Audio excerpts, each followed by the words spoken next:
So could Iran, a nation you hear about being hammered by sanctions, facing all sorts of pressure, really be on the brink of becoming a global superpower? It sounds pretty out there, right? Well, it's a shocking claim, and it's one we're going to unpack right now. Now look, this isn't just some pundit's hot take. This is the official assessment from Admiral Brad Cooper. He's the new commander of U.S. Central Command. You know, the person in charge of all U.S. military operations across the entire Middle East. It's a statement that completely changes how you think about the stakes here. But is it realistic? Is that even a plausible future? Or is something else going on with this kind of talk? That's the big question we really need to get to the bottom of. Because, let's be real, if Iran is truly about to become a global hegemon, that changes everything. And almost immediately, that official line was hit with some serious pushback. Journalist Spencer Ackerman didn't mince words, calling it a paranoid fantasy. So right off the bat, you've got these two totally opposite views. On one hand, the U.S. military's top guy in the region sees a rising superpower. On the other, critics are calling it dangerous exaggeration. So let's dig into the evidence. Okay, to even begin to understand where the U.S. military is coming from, you first have to look at how Iran actually projects its power. It's not what you might think, like a conventional army marching across borders. Nope. It's through this really complex, influential network they call the axis of resistance. The whole strategy here revolves around this idea of forward defense. You have to remember, Iran was scarred by its brutal 8-year war with Iraq. So their whole playbook now is to use these allied militant groups in other countries as a buffer. It lets Tehran fight its enemies on foreign soil, push its agenda, and, maintain some plausible deniability to avoid a direct all-out war. And this network, it is seriously widespread. You've got Hezbollah in Lebanon, which is one of the most powerful non-state military forces in the world. You've got the Houthis in Yemen, who are causing chaos for global shipping. Then there are all these militias in Iraq, plus Palestinian groups like Hamas. This whole web gives Iran a reach that goes way, way beyond its own borders. So how is the U.S. pushing back? Well, it's not just playing whack-a-mole with these groups. It's actually been engineering a huge strategic shift of its own, trying to build this unified front to contain Iran's influence. Now, I know this sounds like some boring bureaucratic shuffle, but trust me, this is a huge deal. For decades, Israel was technically under the U.S. European Command, mainly to avoid drama with Arab nations. Moving it into Central Command in 2021 was a massive step. It officially puts Israel's military right alongside its Arab neighbors, all under one U.S. command. And the goal here is pretty clear. They're trying to build what's basically a regional shield. The idea is to combine Israel's really advanced air defense tech with the strategic locations and resources of the Gulf Arab states. It's all about creating this cooperative security network that can work together to fend off threats from Iran and its proxies. But here's where the whole story gets a lot more complicated. Right as the U.S. is trying to build this new alliance, Iran's axis of resistance has been hit with a series of absolutely devastating blows. I mean, blows that have seriously weakened its position. Just think about what's happened in the last couple of years. The key pillars holding up this axis have just crumbled.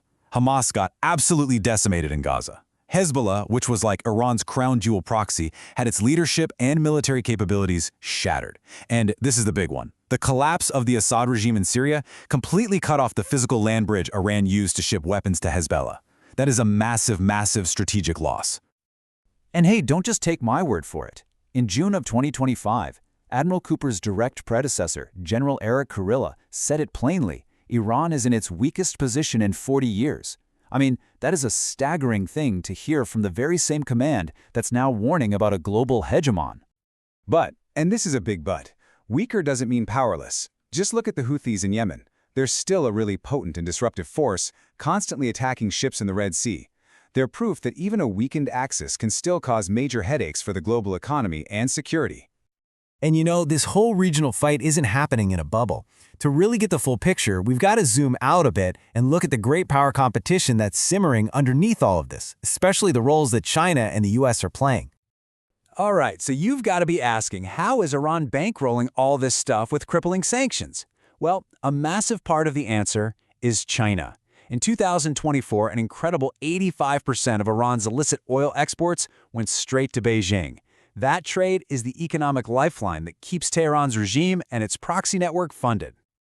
Now, on the other side of the coin, you have the United States, and its main tool of influence, besides its military footprint, is selling military hardware. And we're talking about an immense number, over $363 billion in active sales just in this region. You'd think that would be an overwhelming source of American strength, right? Well, you'd be wrong. In what was a moment of shocking honesty, General Kurilla admitted that this giant program is actually the #1 frustration for America's partners in the region.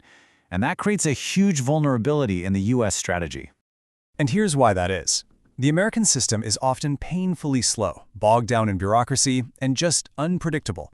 We're talking years of delays and huge price hikes. And guess who's stepping into that gap? China. They're coming in with a simple offer: cheap, no-strings-attached military hardware.